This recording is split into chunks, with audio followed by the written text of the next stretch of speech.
Good morning from Kingston, Ontario, where the sun is shining but the wind is blowing.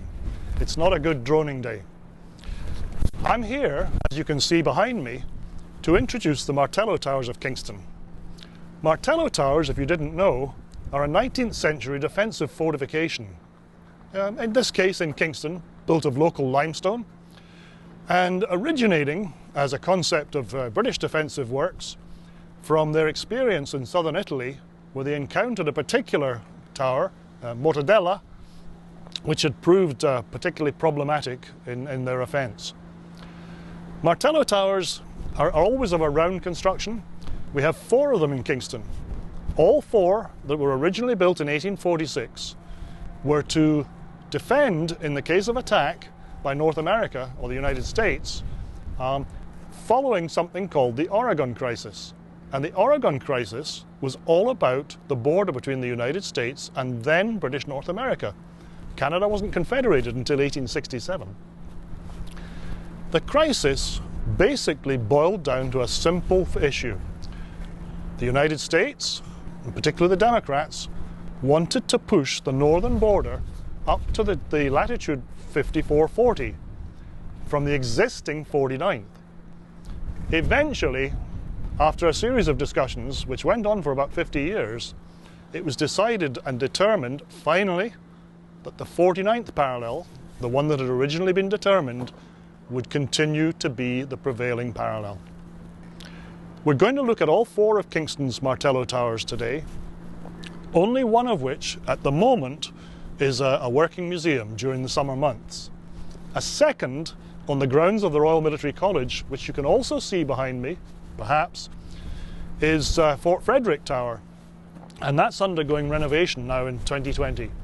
Hopefully it'll be restored to full working order as a museum of the Royal Military College in due course. The other 2 towers which we'll examine, Cathcart and Shoal Tower behind me, or sometimes known as Victoria Tower, are closed to the public for most of the year.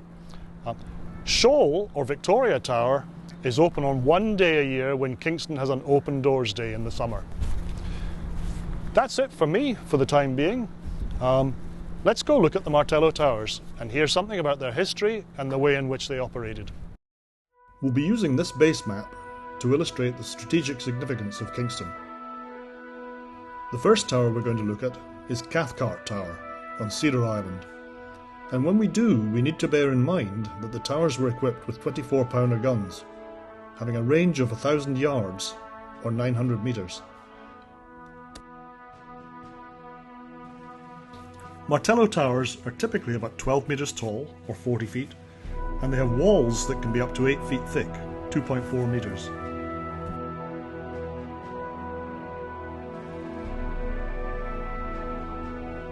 Looking across the river, we approach Fort Henry, built in 1837.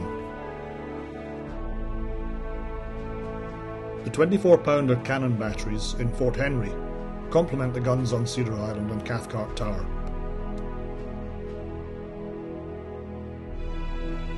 Heading west, the next tower we see is on Point Frederick, within the grounds of the Royal Military College. This tower is under renovation in 2020, but it normally houses the museum of the Royal Military College. Across the Cedar River from the college, in Confederation Park, we find Shoal Tower, sometimes known as Victoria Tower.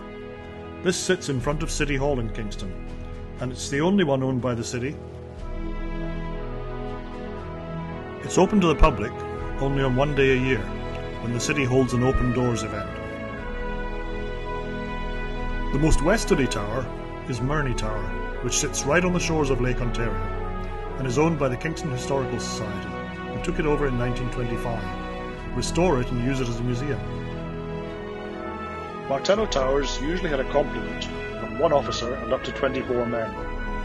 It's a distinction of the Martello towers built in Canada that they had roofs, which is unlike those in Britain. It reflects the adverse weather conditions experienced. If you found this video interesting, you'll find additional information in the links below, including one that will take you to a virtual tour of the Murnie Tower.